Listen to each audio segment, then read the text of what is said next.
As things stand, political parties are not sufficiently funded, but their reliance on private funding, It's my view, and I repeat, that political parties must be fully publicly funded. That's my view.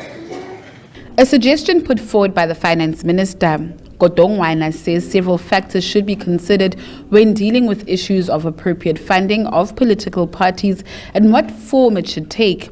He says the IEC should not be given more powers to investigate the Political Party Funding Act, nor should other entities like SARS as suggested, as it would compromise the integrity and independence of these institutions.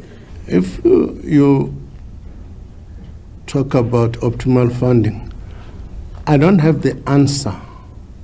But I'm saying, I gave an indication. For instance, you may say, you will get X amount per member. But that X amount must take into account two things.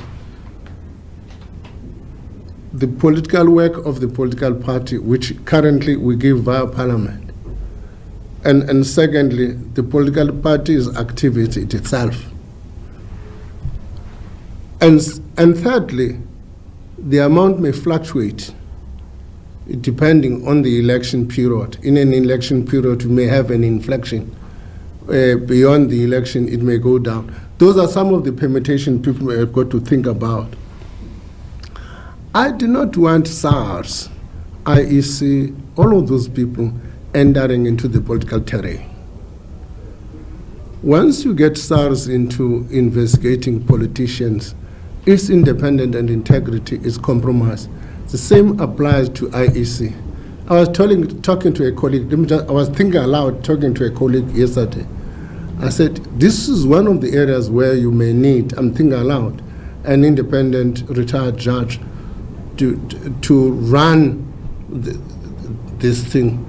Meanwhile, the IEC says concerns as well as solutions proposed for the strengthening of the Political Party Funding Act, such as considering extending political funding support to the sphere of local government as well as unrepresented parties, will be compiled into a report and sent to Parliament. At the end of the day, the policy makers and Parliament in particular will have to undergo its own deliberations, but also its own processes of consultation on these issues, as well as other issues that it has already been considering in terms of the process of political funding.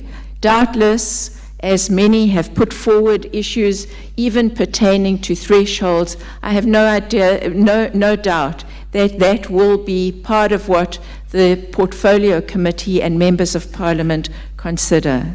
Meanwhile, 3 billion rand has been allocated to political parties since the 2011-2012 period, whilst an additional 1.1 billion rand will be allocated to political parties over the medium-term expenditure framework. What now remains is for lawmakers to strengthen the Political Party Funding Act regulations to ensure that all existing loopholes are closed.